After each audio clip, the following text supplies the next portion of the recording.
This is your ultimate stop for everything sports. The Golden State Media Concepts Sports Podcast. Should I say more? From the NFL, MLB, the NBA to MMA, it's all in here. The Golden State Media Concepts Sports Podcast. Listen now.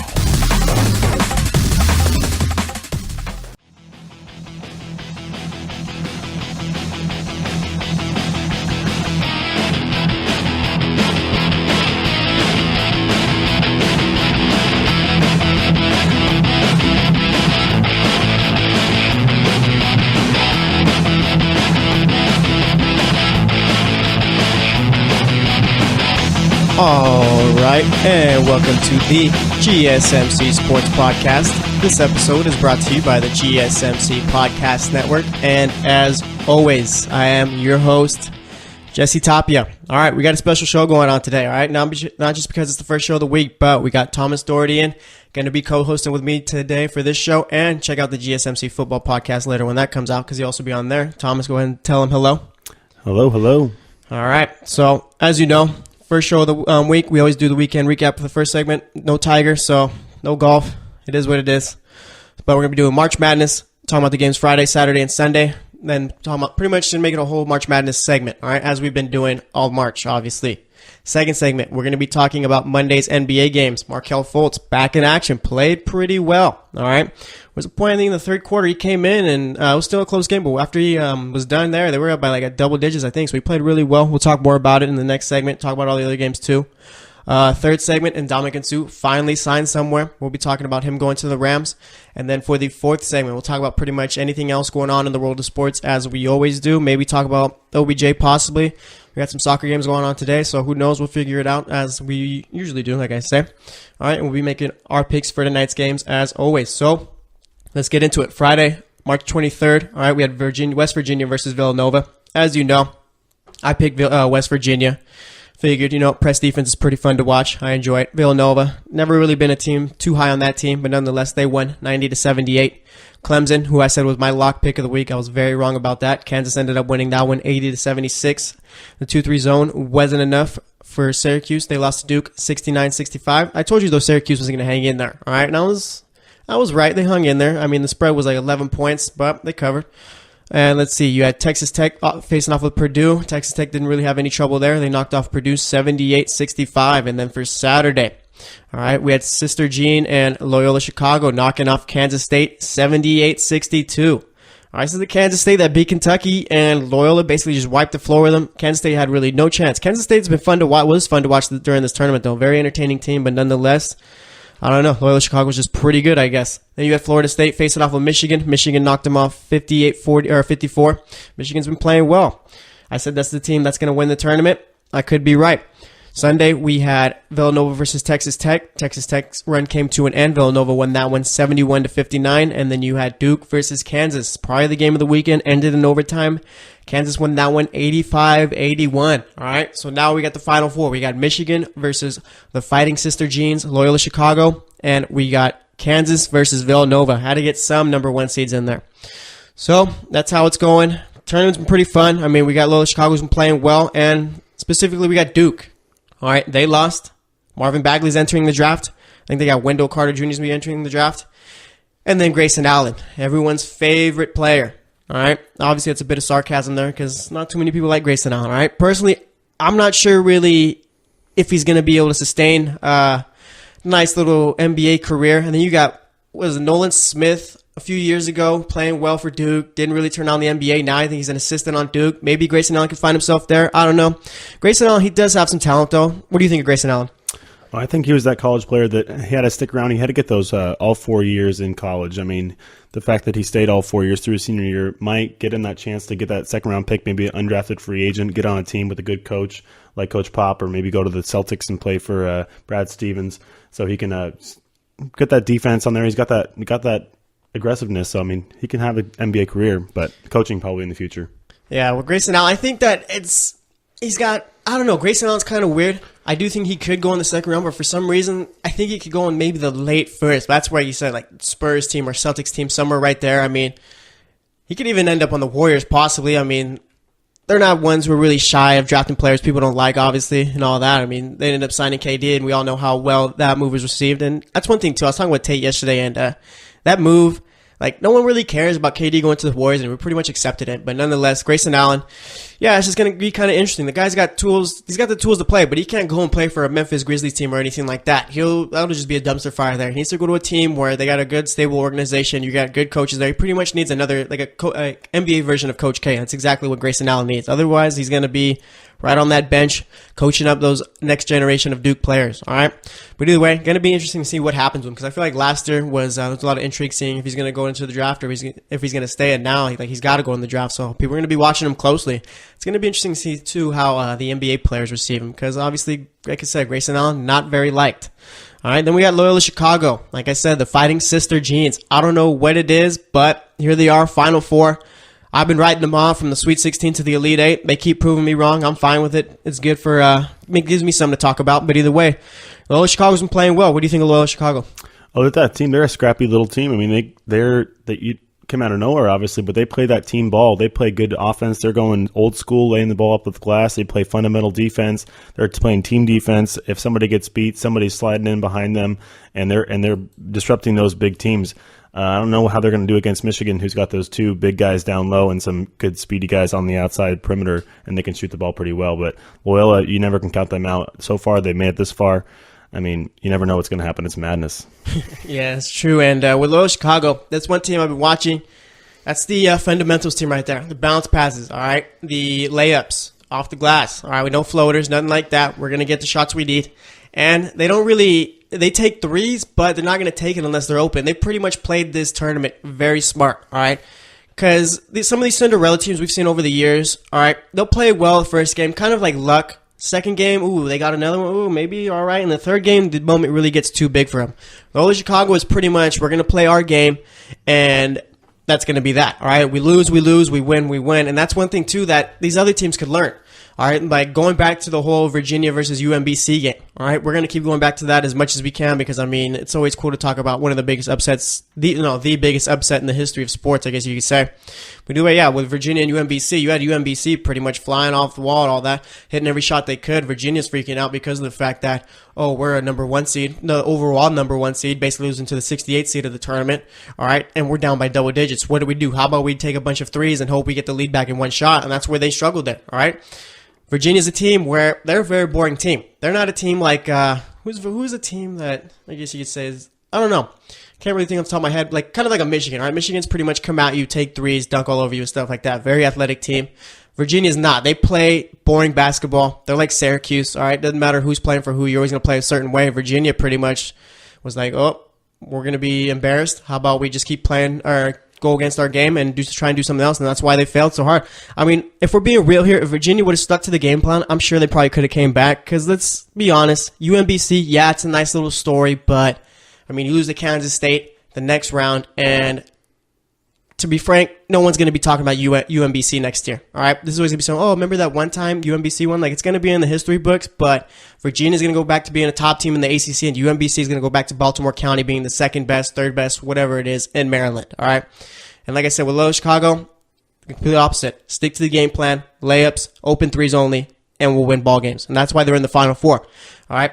I think Michigan is going to end up knocking them off, but Loyola Chicago could give them a game and could very well win. So who knows there? Kansas, pretty much, Bill Self, that team, always doing what they do. So win the Big Ten, all right, do well in the tournament, and repeat the next year. Sometimes they'll get bounced in the Elite Eight. All right, that's kind of Bill Self's little niche right there. All right, losing the Elite Eight, kind of like how Jim Boeheim runs the 2-3 zone. You got Self, like I said, losing in the Elite Eight. But nonetheless, they're here in the Final Four. Kansas is always a team. They're, like I said, it's either Elite Eight or it's Final Four, possibly playing for the championship. There's no in between. Usually there's not too many early round upsets for Kansas. That usually falls into Duke, so I'm kind of surprised they made it this far. It's usually for Duke. It's lose to, what was it? Didn't they lose to Lehigh that one year? Yep. With CJ McCollum? I was watching the highlights yesterday. I did not realize that CJ McCollum was playing for that team. Kind of weird to see. But either way, yeah, Duke always losing the first round, or they'll just make it to the final. Also, I was watching just a March Madness best highlights, something like that on YouTube. Saw the Gordon Hayward shot where it hit off the backboard, off the rim. I'm like, what would have happened if they would have won? Like, would Brad Stevens still be coaching the Celtics? I'm sure some big team in college would have picked him up, inked him to a long-term deal. Kind of crazy how it works out. But either way, you got Kansas in the Final Four, and then you got Villanova. One of the best all-around teams. You like Villanova? Yeah, I got Villanova winning the whole thing. Oh, the whole thing. All right, I can't go that far. Even the year they won it, I was like, nope, they're not going to win it. Nope, they're going to get upset here. Nope, North Carolina's going to beat them. And Chris Jenkins kind of proved me wrong there. But either way, let's get into the picks. Yeah. So, I mean, obviously, the games are on Saturday. Things could change. So, these picks are subject to change. All right, like I said, we got Loyola Chicago versus Michigan. We got Villanova versus Kansas. All right. Like I said, I got Michigan over Loyola Chicago. I like the way Michigan's been playing. I picked them. Well, when I found out what the Sweet 16 matchups were, obviously I had Arizona winning my actual bracket, but I mean, I don't even want to talk about it, honestly. All right, but we had Michigan. I picked them to win it from the Sweet 16 on, and I'm sticking with that. I got them beating Loyola Chicago. Who do you got? I got Michigan. All right. Sure. Thomas has got Michigan, and then, like he said, he's got Villanova. I'm going to go with... We made our picks on the GSMC basketball podcast yesterday. Did I pick Villanova or did I pick Kansas? You picked Villanova. I guess I got to stick with Villanova. Today I wanted to go with Kansas, but I'm going to stick with it. I'm going Villanova. I'm going with a Villanova-Michigan Final Four or championship game. Just how I predicted it from the beginning. Yeah, so Thomas was one of the few who got his championship game correct. I had Duke in Arizona. Not yet. Oh, we got to cross yet. our fingers. That's true. Yeah, I had Duke in Arizona. Obviously, Arizona completely messed that up. We're going to talk about it, actually. Still don't know why those guards refused to give the ball to DeAndre Ayton. All you got to do, like literally, I was watching the game. DeAndre Ayton had a good 4 or 5 inches on the players guarding him, and they refused to give him the ball. Very frustrating to watch. And it's like, when the game ended, it's like, wait, they're not coming back. This is it? They lost to Buffalo. All right? Buffalo. The number 1 team in the Pac-12 lost to Buffalo. That's just that Pac-12. They're down this year. Yeah. They were feeling like they were the only team, and Ayton's that player where if you guard everybody else, you shut him down, you take down Arizona. Yeah, it was just very frustrating to watch. So, I mean, Arizona's always been that very athletic kind of pickup style basketball team. Plus, now we got to see with Arizona how real that Sean Miller story is. I remember ESPN put out a report saying that he told an agent to give DeAndre Ayton $100,000 so he wouldn't go to Kansas and you go to Arizona. Now you got Sean Miller who said, yeah, that's not true at all. And ESPN kind of backtracked there. So, going to be very interesting to see, too. After this college basketball tournament's over, let's not forget that you still get the investigation going on, all right? There's going to be a lot of changes. There's been kind of like a distraction here, but I'm not getting off of it yet, all right? The NCAA is much worse than the NFL as far as sports organizations go. So I'm very excited to see what happens with them. Like I said, pay the players or just let them go to the NBA from high school. What do you think of that? Well, I think they're gonna change that. There was some a Big East commissioner who said like either 2 years or you're going to go straight into the NBA. I know David Silver said that he wants the commissioner of the NBA wants to have that immediate go to the G League, come out of high school. But the NCAA, they need to pay those players. I've been doing a lot of research. They need to pay those players. If they're paying the coaches multi-million-dollar deals not to coach sometimes after they get fired, they need to pay those players. It's ridiculous. Yeah, and even with that, I mean, this is the whole Title IX thing. So I say if the schools can't pay the players, then let the players at least sign with agents or like make some money off of autographs and stuff like that. Just the little stuff. I mean, obviously the NCAA is not going to lose money off of that. I mean, it wouldn't even hurt, I feel, but we'll see about it. So that's going to wrap it up for this segment. Next up, we're going to be talking about the NBA games from last night. I think we had like 5 or so games, so we're going to talk about each of them. Thomas is going to give us his little insight of what he thinks about the teams we talk about. So stay tuned, and we'll be right back. Are you looking for the very best NFL and college football podcast? Then check out the GSMC Football Podcast. Get the latest football news both on and off the field. From the NFL Draft to trades to the rumor mill to the NFL Combines, they got you covered. That's GSMCpodcast.com/football-podcast. Get updates on college rivalries, game day insights, and much, much more. It's football talk the way you want it. This show eats, sleeps, and breathes football. Don't forget to like them on Facebook and follow them on Twitter. Visit GSMCpodcast.com for more info.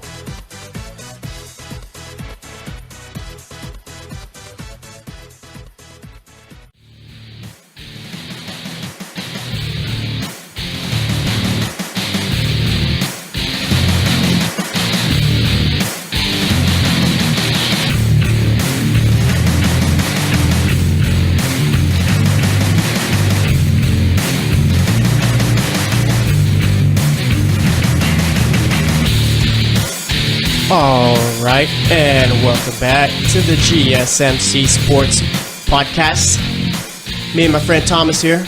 co-hosting the show today. Talked about March Madness in the first segment, and then for this second segment, he's going to help me out with the games from yesterday. All right, as usual, I'll be reading off the scores, giving my thoughts, and then Thomas will chime in, give his. All right, so let's get right into it. We have the Boston Celtics facing off with the Phoenix Suns. Game was a little too close to comfort for the Celtics. I mean, they were blowing up the Suns in the first quarter. Suns made a run in the second. I think they were Celtics were up like 45-42 at the end of this first half. But then Boston pretty much got the job done, 102-94. All right, you had Al Horford with 19 points, 9 rebounds, 7 assists, shot 7-12 from the field, 3 of 4 from the three-point line. I've noticed Al Horford after the All-Star break is playing well against the bad teams, kind of struggling against the good ones. Obviously, that's not a recipe for success. Would hope that he'd become more consistent, at least for the Celtics' sake. All right, you had Jason Tatum. If not for Donovan Mitchell or Ben Simmons, the guy would probably be Rookie of the Year. 23 points, 6 rebounds, shot 10 of 18, 2 of 4 from the three-point line. Terry Rozier struggled in this one, 4-16 shooting from the field, 4 of 11 from the three-point line, 7 rebounds, 3 assists, 16 points. Jaylen Brown also struggled, 7 points, 5 rebounds, 3 assists, shot 3 of 11 from the field. Off the bench, you had Marcus Morris with 20 points, 3 rebounds, so shot 6 of 8 from the field, 3 of 4 from the three-point line. I believe, if I'm not mistaken, he did leave that game with an ankle injury, and that's just like the least, like just something the Celtics don't need, all right? It's not like with the Warriors, they got a bunch of injuries, but you'll still be fine. You'll still be able to make it to the Western Conference Finals. Celtics need these guys, all right? Marcus Morris probably having the best year of his career, and just losing a guy like that off the bench is going to hurt you big time, all right? Let's see anyone else do anything notable. Greg Monroe had 8 points, 4 rebounds there. Let's head over to the Suns, see what they did. You had Marquise Chris with 13 points, 4 rebounds, shot 6 of 8 from the field. Dragan Bender, I'm going to call it now. Dude's a bust. 3 points, 10 rebounds, shot 1 of 7 from the field, 1 of 6 from the three-point line. Troy Daniels had 18 points, 6 rebounds, shot 6 of 16 from the field, 6 of 14 from the three-point line. Josh Jackson, been playing pretty well the last couple of months or so. Started off pretty poorly, but I guess there's that whole rookie wall thing, but nonetheless, he's been playing really well.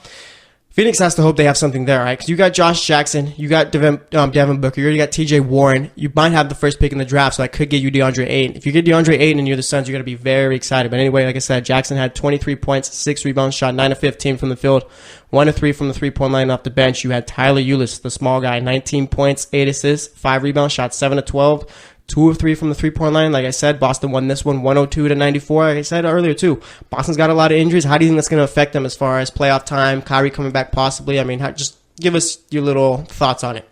Well, that Morris injury, that's something definitely, like you said, they do not need that. But like I said, Kyrie's their lifeblood, and he makes that team go. If he doesn't come back anytime soon, they're going to have some issues getting through that. Even that first round probably is definitely that second round if they can make it to the first. But Al Horford, he needs to step it up. And like you said, he plays well against those bad teams, those bottom teams. But I mean, when you get in the playoffs, there's no bottom teams. It's all those top teams that are hungry and looking to get into that next round. So he's got to definitely step it up. And then regarding that rookie, Jason Tatum, he needs to find a shot. I mean, 23 points last night against a Phoenix Sun team. That's encouraging, but he needs to be able to do that against the big teams. Yeah, and then you for the next game, you had the New York Knicks facing off with the Charlotte Hornets. The Hornets won this one in overtime, all right? Knicks trying their hardest not to tank for some reason. Hornets won this one 137-128. For the Knicks, you had Tim Hardaway Jr. with 17 points, 5 rebounds, shot 5 of 12 from the field, 2 of 7 from the three-point line. Michael Beasley, dude's been a beast this year. Get him on a contender next year, all right? Looks like he's finally got his head on straight, as I've been saying. I mean, the dude's been playing really well. He had 27 points, 8 rebounds, shot 12 of 22 from the field, 1 of 4 from the three-point line. Guy's been playing like he was actually the number 2 pick of the draft. It was that year, I think it was Derrick Rose and him. Was going 1 and 2, and that was one of the few years where Kansas State was actually a very good team. Obviously, they played well in the tournament this year, but not as good as that team with Michael Beasley. But yeah, he's finally playing like the number 2 pick that he was. And you had Enes Kanter with 15 points, 13 rebounds, shot 7 of 13. Trey Burke has been on a tear since the Knicks signed him. 42 points, 12 assists, shot 19 of 31, 3 of 9 from the three-point line. Trey Burke, I don't know. Knicks got a lot of point guards on their team. Let me tell you, they're going to have like the 8th, possibly the 9th pick in the draft, I'm assuming, this upcoming summer. I mean, you're going to have guys like Trae Young available there, Colin Sexton. Maybe you can move a guy like Moutier, maybe Ntilikina, and keep a player like Burke, or you move Burke and you move Moutier. But either way, I think they're going to end up with a point guard somehow.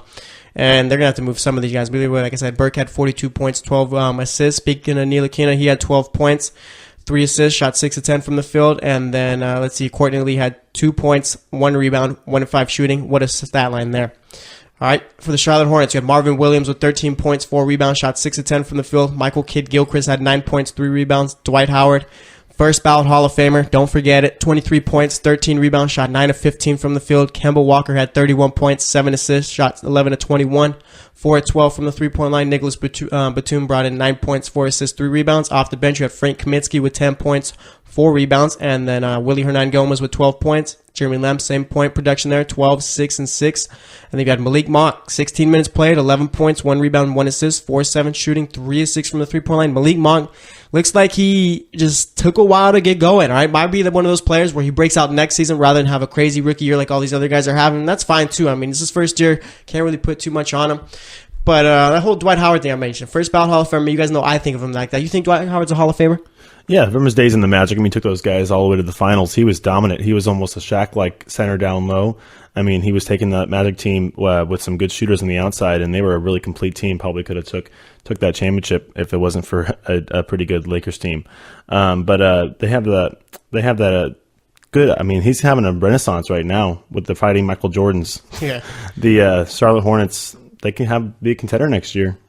Yeah, plus with Dwight Howard, I know you guys are listening and shaking your head. Oh, no, Dwight Howard's not a Hall of Famer. Let's not forget, all right? You hate him, that's cool, but he is a Hall of Famer. Don't ever forget it. It's the truth. You can say, no, he's not all you want, but it's going to happen, and I don't want it's all about those dunk contests, Jesse. Yeah. Let's not forget those little battles he had with Nate Robinson. But either way, like I said, the Hornets win this one 137-128. All right, then we had the Lakers facing off with the Detroit Pistons. Detroit won this one 112-106. Detroit, I do give them a hard time, but they are a pretty good home team, so I'll say that about them. Like I said, they won 112-106. For the Lakers, you got Kyle Kuzma with 20 points, 11 rebounds, shot 8 of 15, 2 of 6 from the three-point line. Julius Randle, he had 23 points, 11 rebounds, shot 7 of 13 from the field.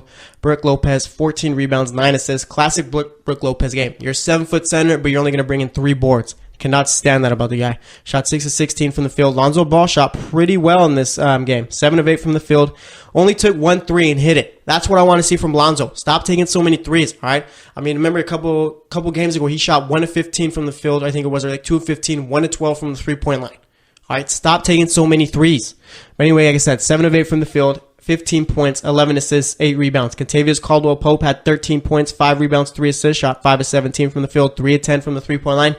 No one really to talk about on the Lakers bench. Isaiah Thomas missed this game, still dealing with that hip injury. I think he's going to have it evaluated, so we'll see what goes on there.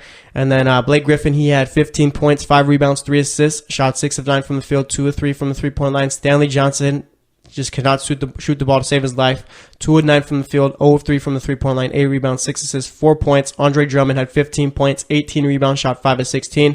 Reggie Jackson, 20 points, 5 rebounds, 3 assists, shot 9 of 22, 2 of 6 from the three-point line. Reggie Jackson's just barely coming off of injury and does not hesitate to get those shots off. Reggie Bullock had 16 points, 5 rebounds, shot 7 of 14, 2 of 3 from the three-point line. And then you had old man Anthony Toller off the bench, 15 points, 3 rebounds, 3 assists, shot 4 of 9 from the field, 3 of 7 from the three-point line. You think the Lakers should go after LeBron? I think that LeBron and Paul George, I guess you could say, because if you get LeBron, you're getting Paul George. I think that they should stay away from him and develop this young team. But what do you think about it? Well, I think LeBron, in this point in his career, he wants to play with those young players. I feel like LeBron with Lonzo and Brandon Ingram, you might have to say goodbye to Julius Randle. But, I mean, with Kuzma, I mean, that's the steal of the draft, Josh Hart. But LeBron could just make that team. If you want to see some renaissance in the Lakers, but, I mean, for a LeBron player who wants to mark his legacy as an individual, going to the Lakers probably wouldn't be the best idea for him because it's already a franchise that's been established. But then again, he could also be the savior of that team right now.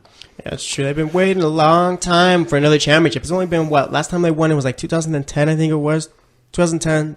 Yeah, I think it was 2010. I think the Mavericks win in 2011? Yeah, so Kobe's last championship was like 09-10. Yeah, so they haven't had one since then. But I see Laker fans on Twitter pretty much, we don't want LeBron. They still got that rival with him and Kobe. And I'm going to tell you guys something. I'm not sure how Thomas feels about it, but LeBron passed Kobe about 5 years ago. All right?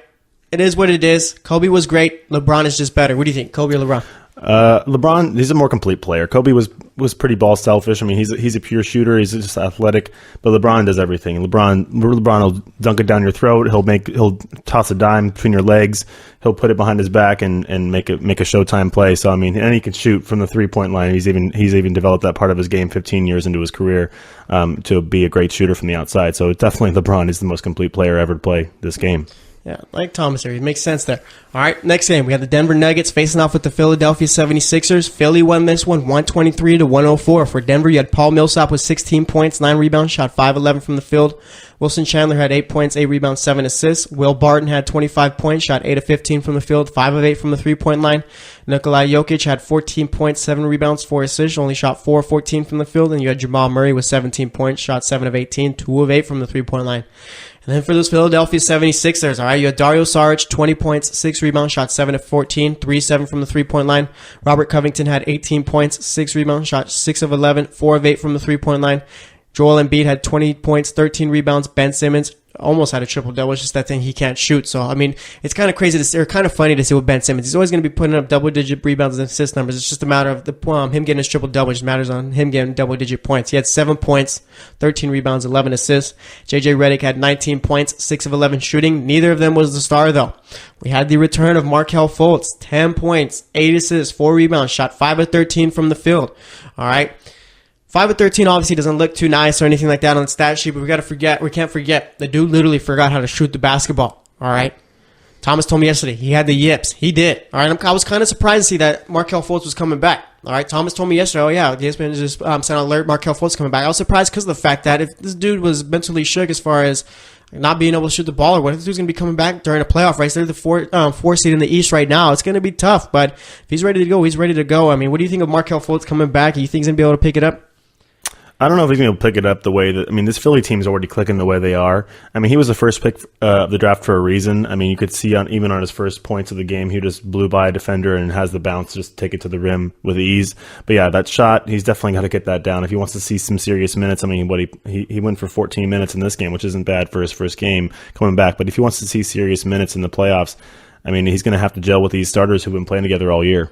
Yeah, it's right there. And then can't forget Marco Bellinelli. He had 11 points, 4 rebounds, shot 5 of 8. Like I said, Philly won that one 123-104. Let me see where Denver's at currently in the standings. I think they're on the outside looking in right now, kind of like where the Clippers are. Should be probably a game and a half back, at least 2 possibly. Let's see. They are currently, game and a half back of Minnesota. And speaking of Minnesota, this is why I can't stand them. All right, faced off with the Grizzlies yesterday at home. A game in Minnesota against the worst team in the league. So pretty easy game, right? No, wrong. Minnesota lost this one 101-93, all right? For the Grizzlies, you had Jermichael Green with 11 points, 11 rebounds, shot 4 of 9 from the field, 2 of 3 from the three-point line. Dylan Brooks only played 19 minutes in this one, 2 points, shot 1 of 5. Marc Gasol, 20 points, 10 rebounds, 6 assists, shot 7 of 16 from the field, 4 of 7 from the three-point line. Andrew Harrison shot 5 of 12 from the field, 11 points, 4 assists. Off the bench, you had Chandler Parsons, decided he wanted to play today, or play yesterday, 3 points, 5 assists, 3 rebounds, shot 1 of 3 from the field. Mario Chalmers had 10 points, shot 4-6 from the field, probably getting a little excited now, like Kansas in the Final Four. And you had Wayne Selden with 23 points, 4 assists, shot 9 of 14 from the field, 4-6 from the three-point line, all right? And then for those Timberwolves, all right, never cease to amaze me. Taj Gibson had 18 points, 8 rebounds, shot 8 of 12. Andrew Wiggins, 18 points, 7 rebounds, shot 7 of 17, 1 of 5 from the three-point line. Karl Anthony Towns played pretty poorly in this one. Did have a double-double, 15 points, 12 rebounds, had 6 assists also, but shot the ball poorly. 5 of 13 from the field, 2 of 4 from the three-point line. Jeff Teague had 25 points, 7 assists, shot 7 of 13, left the bench. You had Jamal Crawford, 3 of 12 shooting, 3 of 8 from the three-point line, 10 points in this one. Maybe the reason why the Timberwolves lost this game is because of the fact that Tom Thibodeau wants to play most of his players, most of his starting 5, 40 minutes or more. All right, you had Jeff Teague who played 42 minutes, Towns played 39, Wiggins played 43, Gibson played 43. Does Tom Thibodeau, does he know that he has a bench? Does he know that? Honestly, I need someone to answer that for me. All right? No, he doesn't. They only played 8 players yesterday. Yeah, because you look at their did not play coach's decision. There's 5 guys on there. Yeah, because with Chicago even then, so he was running Jimmy Butler into the ground. All right, I'm poor Jimmy Butler. I leave Chicago. Oh yeah, I'm free from Thibodeau. Nope, you're not. He's gonna be your head coach now. Jimmy Butler's gonna be there for a while. For some reason, Derrick Rose was crazy enough to volunteer to go to that team and go sign with them. But nonetheless, Tom Thibodeau, that's one of his biggest downfalls right there. He plays his starting 5 way too much to not get the bench going, or it's just maybe he doesn't know how to sign players who, I guess, play well off the bench. I'm not even sure, but playing those players that amount of time is ridiculous. But either way, like I said, Memphis won that one 101-93. All right, so that was all the games that went on yesterday. Next segment, we're going to be talking about Ndamukong Suh going to the Rams. All right, going to give our thoughts on it. Let's see what else we got going on for today. For the fourth segment, we'll talk about whatever else is going on in sports. I think we got a couple of good soccer games going on. I think Argentina is currently playing Who are they playing? They're playing Spain. You got Germany playing Brazil. Last time I checked, Brazil was up 1-0. Game should be... I don't know if the game will be over by the time we finish recording this, but nonetheless, we'll see. We got some Champions League, too. We got Champions League next week, right? I think it's April. Is it next week? Yeah, I think it's next First week? Yeah, it's next week, so the big matchups, quarterfinals coming up. We're excited for that. We got Liverpool, Man City, and all that. But nonetheless, like I said, we'll talk some soccer. All right, we'll make my picks and talk about whatever else is going on in the world of sports. So stay tuned, and we'll be right back. Check out the show that's built on the MMA, from the UFC to extreme cage fighting. They got the fights covered. Check out the GSMC MMA podcast. Get the latest news on past or upcoming fights. Join us as we talk to and about some of the biggest names in the MMA, past, present, and future. When it's the fight game, there's just one show to check out. GSMCpodcast.com/MMA-podcast. Don't forget to like them on Facebook and follow them on Twitter. Visit GSMCpodcast.com for more info.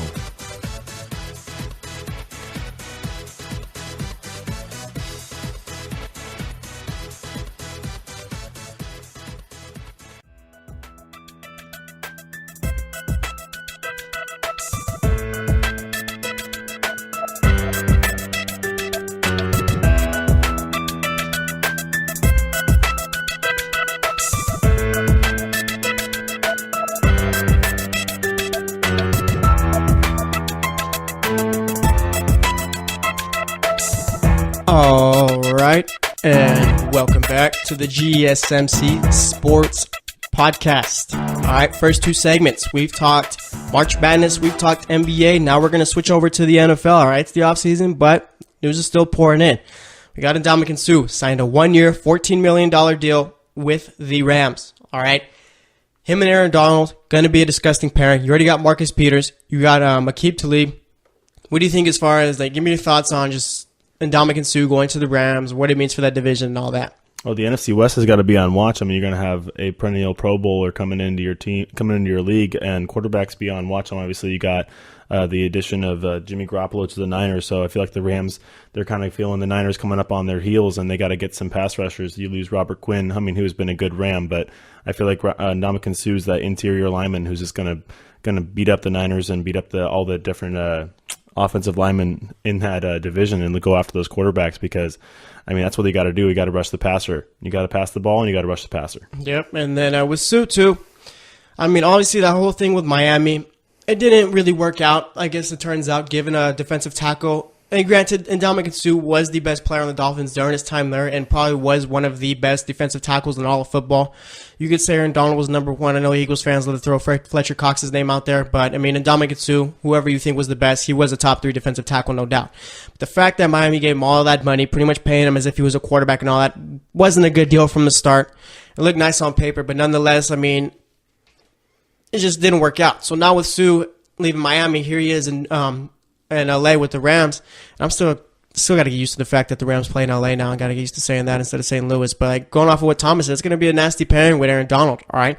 I think probably, honestly, this is the best defensive tackle pairing or defensive line combo we've ever seen. On, like, just being honest here. All right. You got Philly fans on Twitter still saying, "Oh, what about us? No, we still got Fletcher Cox." Oh, yeah, you guys have a great defensive line, no doubt whatsoever. All right, one of the best in football, but you could throw whoever you want out there. It's still not going to be anything better than Suh and Donald. Donald. I don't know why I was thinking of Sam Donald for a quick second, but either way. And two, with the whole Jimmy Garoppolo thing, that's what the Rams seem to not like, because I know obviously the Rams are still the top dog in that division. There's no doubt. Right now, it's like the Rams are on one level, and then you got the Seahawks and 49ers there, and then you got the Cardinals and Sam Bradford. But the Cardinals and Sam Bradford, that's one team where, I mean, that could be a pretty decent team. Last year they went 8-8. You got Carson Palmer who broke his arm. Then you threw out Drew Stanton and Blaine Gabbert. All right, and they still finished 8-8. And it's not like they were playing the last couple of games of the season. No, they played a pretty decent chunk of the back half of the season. All right, so NFC West is looking pretty good. I mean, the Cardinals could be a decent team. It's going to be tough, and I like how the Rams are building for it right now, okay? They're not just saying, oh, yeah, we had a good team last year. Let's just go on with the guys we had. No, let's try and get better. But they are on the cusp of kind of being like how the Dolphins were, all right? When they were signing Mike Wallace, like I said, brought in Suh, all those guys, signing them to big money contracts. That's a lot of personalities and a lot of players, big players for one locker room, all right? You already have a lot of your ingrown talent, guys you drafted like Jared Goff, Todd Gurley. I think you had Aaron Donald. You drafted him and a bunch of other guys. So we'll see what else they got going on. But like I said, I mean, the Rams right now I think are probably, I can't take the Eagles off of the number 1 spot in the NFC just because they're the recent Super Bowl champions and they have done made some moves to get better. But right now the Rams are fighting for that spot, right? Because you got a bunch of teams. You got the Saints. Like my top 4 teams in the NFC as of right now, before the draft has started, my way too early top 4 teams is the Eagles, the Vikings, the Saints, and the Rams. All right, all of them I think can go out and win the Super Bowl. Like the theme, I guess, of the NFL offseason for me has been the NFC is just getting better. There's really no bad teams, all right? With the Redskins, yes, that could be a bad team, but you do have Alex Smith, who's coming off of a big year. All right, you got the Chicago Bears, where I really like Mitchell Trubisky. I like what they've done so far, bringing in Allen Robinson, bringing in Matt Nagy too, and Mark Helfrich is the offensive coordinator. I think they're going to run a nice little offense there. My sleeper team in the NFC is the Bears. I've been telling you guys about that since the middle of last season, even before they made all these moves. All right, but nonetheless, like I said, right now I got the Rams, the Saints, the Vikings, and the Eagles being my top 4 teams, and any of them. I mean, you get the Saints, who have finally, for once, have a good defense to put behind Drew Brees. All right, you got decent running back, or very good running back combo. I shouldn't even shortchange him there. You got Alvin Kamara, Mark Ingram, Michael Thomas, a top 3 receiver in the league for me. Let's see, struck out on Jimmy Graham because he ended up going to Green Bay. You do have Ted Ginn, who did play well there. And then with the Vikings, you got Kirk Cousins, who, like I said, I mean, there really wasn't much of a difference between him and Case Keenum's seasons this year. But Kirk Cousins has been doing it for a lot longer, so you got more stability there rather than it's like a wait-and-see type of thing with Case Keenum. Can he do it again with his offensive coordinator, Pat Shurmur, leaving? And then with the Eagles, like I said, Super Bowl champs there. Who are your top 4 teams in the NFC right now? Well, I have to think about yours. You got to like the Eagles, but I think I'm gonna throw the Saints up there, number 1. Saints number 1, Eagles number 2. Then I don't know. I have to think about, because the Rams, you got Sean McVay in that offense and that quarterback, and they got that defense because you got Aqib Talib, you got the new corners with Marcus Peters in there, and Jared Goff, obviously, behind center. I think the Rams going to slide into that number 3 spot. I like your pick with the Bears as a sleeper. My sleeper actually is the 49ers, because the fact that they got Jerick McKinnon, stole him over from the Minnesota, and he's going to be in that backfield with that Kyle Shanahan offense coming out of the backfield, and he's going to have making those linebackers run back and forth because he's going to be catching passes out of the backfield. Yeah, with the 49ers too, like the sleeper pick, that's pretty good, but for like the only reason why I don't have them as my sleeper or whatever is like because of the fact that I think it's more so that I think we all have this little understanding that the 49ers are going to be a decent team this year. Like, wouldn't you agree? Like, they're probably going to be a team fighting for a wild card, possibly. Yeah, because they got that quarterback. Yeah. And that's the biggest thing, obviously. You need, I get to sound like a broken record, and now it's kind of shifting away, I think, just because of the fact that the quarterback position, I think, is getting kind of worse. You're seeing teams more build so an all-around team rather than having a team like the Patriots, Tom Brady out there, and then throw these guys out there, and pretty much he'll make them better. But with the 49ers, I mean, they won 6 games in a row last year, and it's pretty much, I don't know, I think they're going to be a pretty good team there, too. So,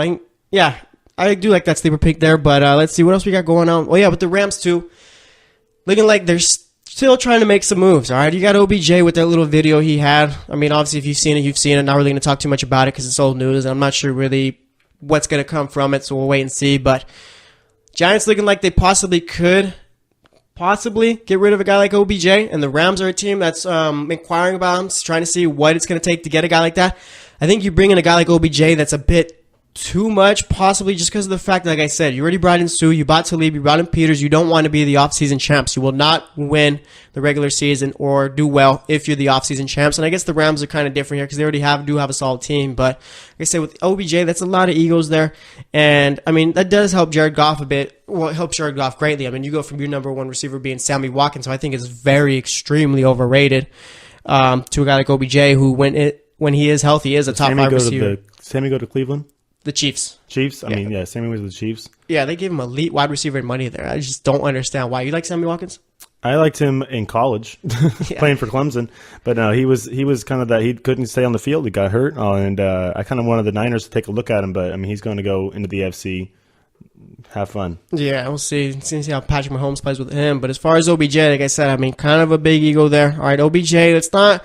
And this is one thing too. The NFL, I've noticed, is kind of fighting these millennial type players, right? The NBA has embraced it, and I think that's kind of why the NBA is so big right now, why it's hitting its peak. But like you can see, like the NFL is like trying to fight the fact that these guys are pretty much dare I say, thinking for their own, wanting to get paid, wanting to play with their buddies and all that. Have you seen that at all? Oh, yeah, especially with the whole Jarvis Landry on Twitter right now. He's trying to recruit, now that he's in Cleveland having some fun in the cold there, he's trying to recruit his buddy from LSU, getting OBJ over to the Browns.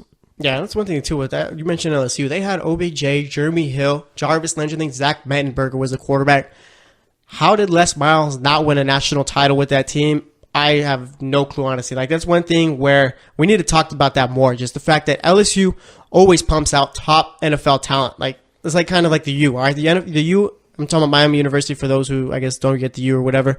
But they're always pumping out NFL talent, going in the first rounds, throughout the draft, I should just say, all right? I mean, it's just the fact that you had Jeremy Hill, Landry, OBJ, and then Mettenberger. He wasn't like a great NFL quarterback by any means, but he was a nice little backup, I guess. Isn't that kind of crazy to Well, they couldn't beat Alabama. They Oh, couldn't yeah, beat true. Saban. That's the Les Miles' crux right there. He could not beat Nick Saban.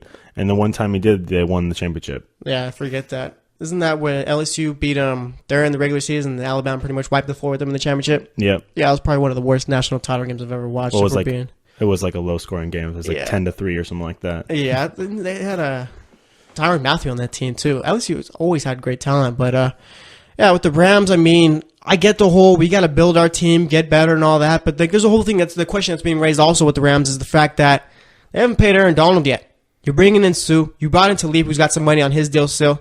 Marcus Peters, I think, is still on a rookie contract. And if you bring in a guy like OBJ, I mean, you're not bringing him in for a year. You're going to try and work out a long-term deal with him. Where does Aaron Donald fit in the grand scheme of things? It's kind of like the Rams are going for like all for it this year, and I think that might be a mistake there. Just because of the fact that they have a real young team, just build from within, like I said. And I mean, I think Suh, Talib, and Peters is enough. But if you bring in OBJ, that might be enough. And I don't know. Then you kind of see that with Aaron Donald. They're kind of pushing the best defensive tackle in the league kind of to the side, their own kind of guy. Well, yeah, I mean, he was their guy. I mean, he's still going to be number one. Ndamukong Suh's a veteran. He's probably only got his days are numbered, I feel, in the NFL. But not only do they have to pay Aaron Donald, they got to pay Todd Gurley. I mean, Todd Gurley's still probably working on that rookie contract or maybe coming off of it this year. And he's coming off of should have been MVP season. Yeah, too. You speak of Gurley. He's going to be his fourth year. All right. Then you got Jared Goff, who's going to be coming into his third year. All right. You're probably going to have to pay him next year.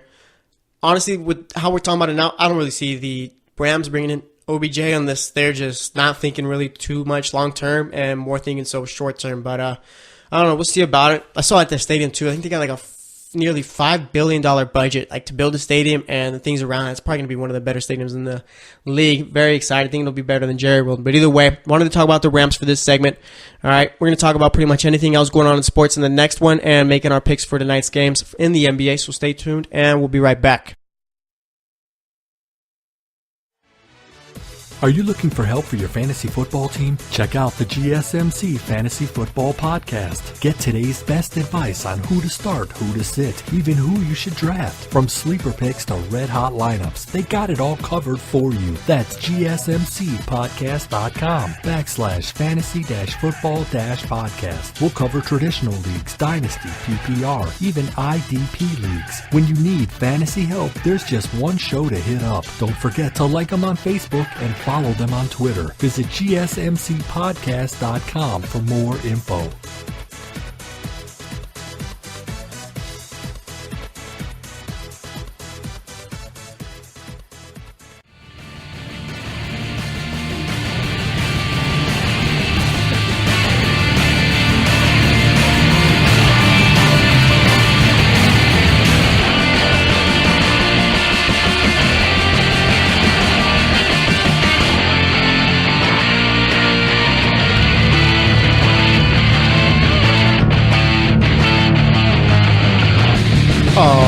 Alright, and welcome back to the GSMC Sports Podcast. Alright, it's been a fun one so far. We've talked March Madness. We've talked, what else have we talked? Rams. Yeah, we talked Rams and we talked NBA from yesterday, alright? So it's been fun throughout. Had a fun time doing the show with Thomas, and we are now coming to the last segment of the show. And as you guys have known, we always talk about whatever else is going on in the world of sports, alright?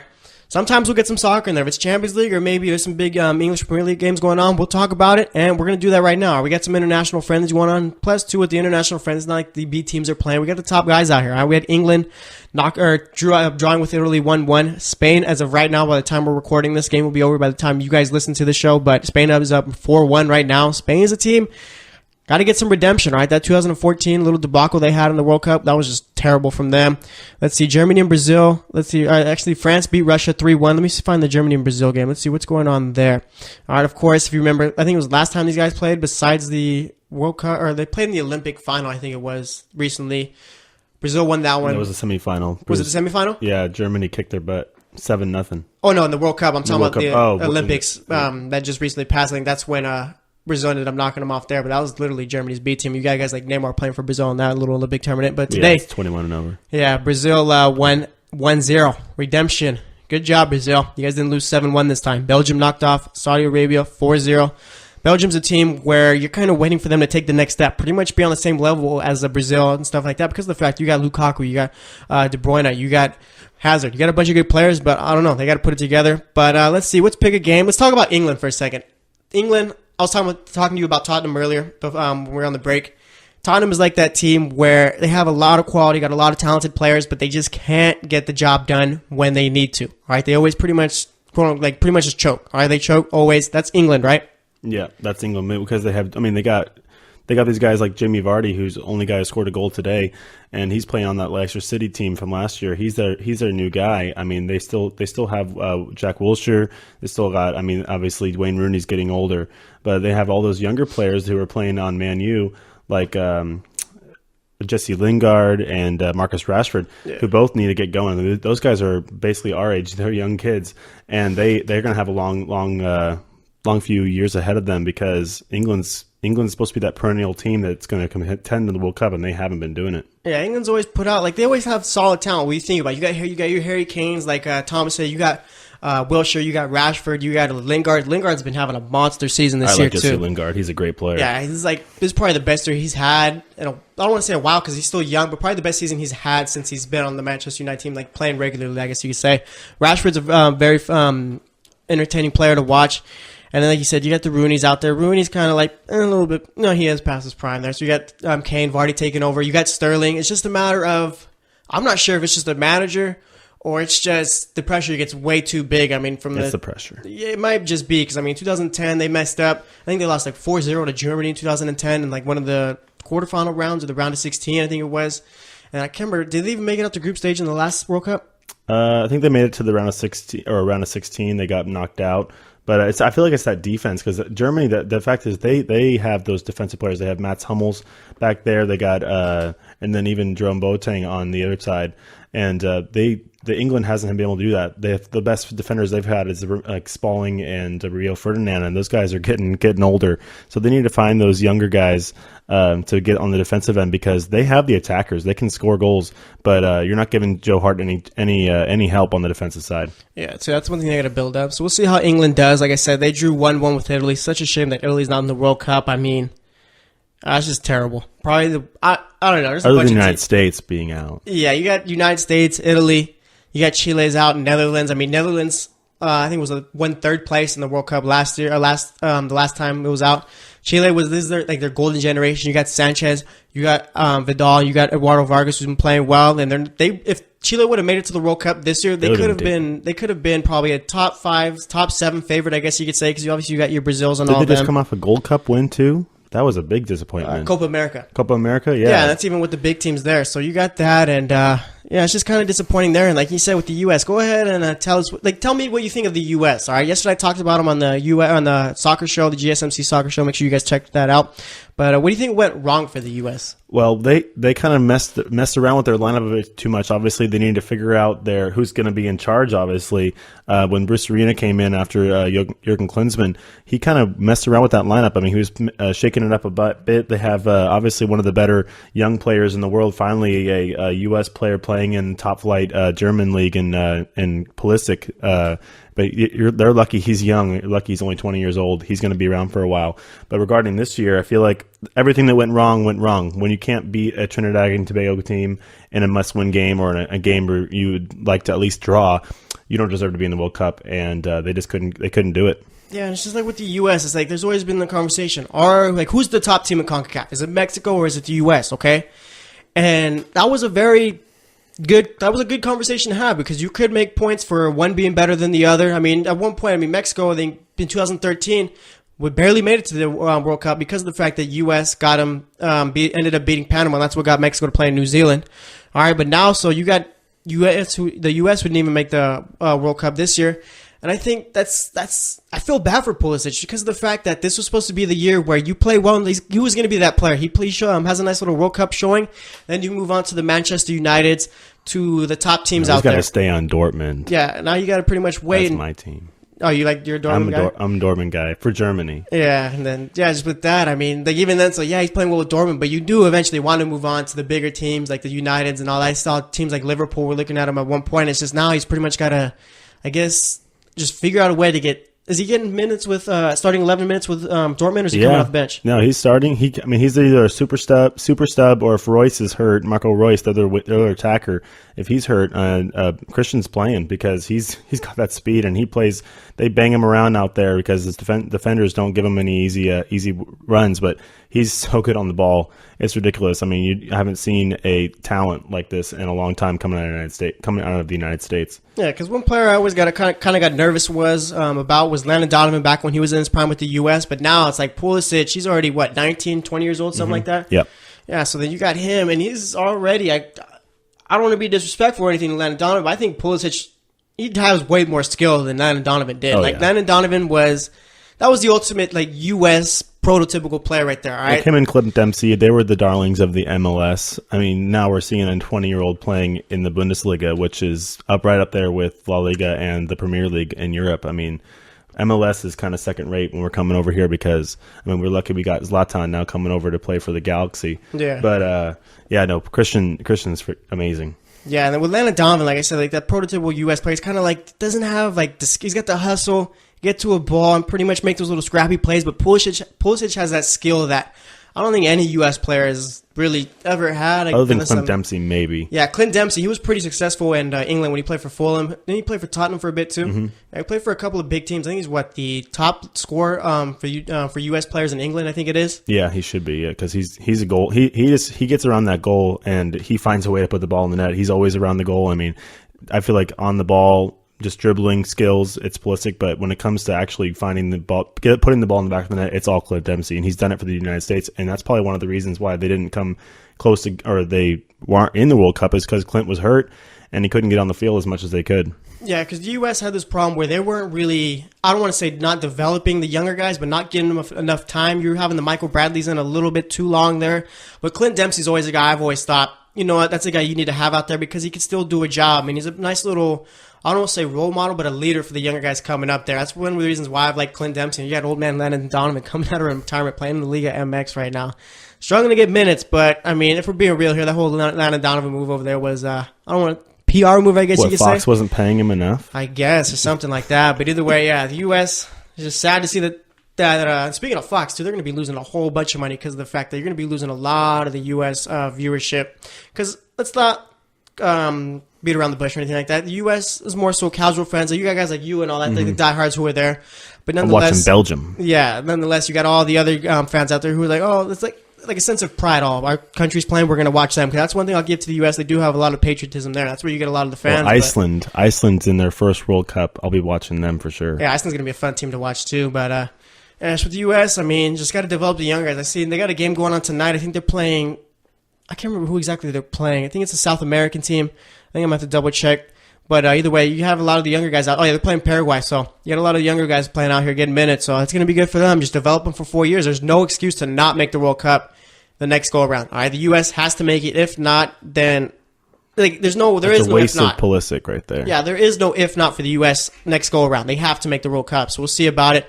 But that's enough soccer talk for right there. Let's see. You got Johnny Manziel. Ooh, Spain is actually up 6-1 right now. I just double-checked that again. As we're recording, this game's going to be over by the time this episode is out for you to listen to. So you got Diego Costa who scored. Isco's got a hat trick. Hugo Aspas scored a goal in the 73rd minute. And you got Thiago scoring in the 55th minute. Argentina, obviously, I'm not too worried because they don't have Messi or guys or DeBaller guys like that out there. But one thing, too, I was talking about yesterday in the podcast, the soccer one, I should say. I want Argentina to start playing Messi and Dybala together at the same time. All right, because the coach, I think, one time said that you can't play them together because they play the same position. Throw Messi out in the wing. Throw Dybala out in the center attacking midfield position. You'll be fine, right? Mm-hmm. Oh, yeah. I mean, Messi kind of... Not only that's why I feel like I understand kind of why he doesn't want to put him at the same time, because like you said, he's the Messi kind of is that rover where he goes from line to line all over the place. But if he can actually sit in one spot, maybe put him in front of like as a center attacker, and have two wingers with Cavani equal on the outside. I think that would be probably what they want if they're going to get them both out there. Yeah, even then, so I mean, if you got Messi roaming around, I'm sure Dybala can go and fill in that right spot because of the fact that they're very versatile players who can play multiple positions. But we'll see about it. Let's mention Johnny Manziel real quick. Had his pro day. He went to University of San Diego's pro day first, through there, and then he went to Texas A&M's pro day. Was throwing a wide receiver Christian Kirk, who could be a first-round pick this year. All right, Manziel was out there, just like I said, just out there in front of 32 NFL teams. You think Johnny's going to make it back, or you think he's going to end up in the CFL? He's got to go to the CFL. I mean, he's not an NFL quarterback. If you still have RG3 and Colin Kaepernick not getting signed, I mean, John Gruden just came out and said, I have no idea why Colin Kaepernick does not have a job. I mean, Johnny's a good player. He's a talented guy, he's an athletic guy, but he's not a quarterback. I mean, if he's going to be a quarterback, he can go be like Doug Flutie and go play in the CFL. Yeah, and somehow make a comeback back to the NFL after that. But speaking of Kaepernick, I mean, we know. I think most of us have an idea why he's not playing on. We get it. But, I mean, you got guys like Brandon Weeden getting signed to be the Texans' backup quarterback. Brandon Weeden. Dude's like... Oh, and Glennon, too. Oh, yeah, Glennon also. And Drew Stanton.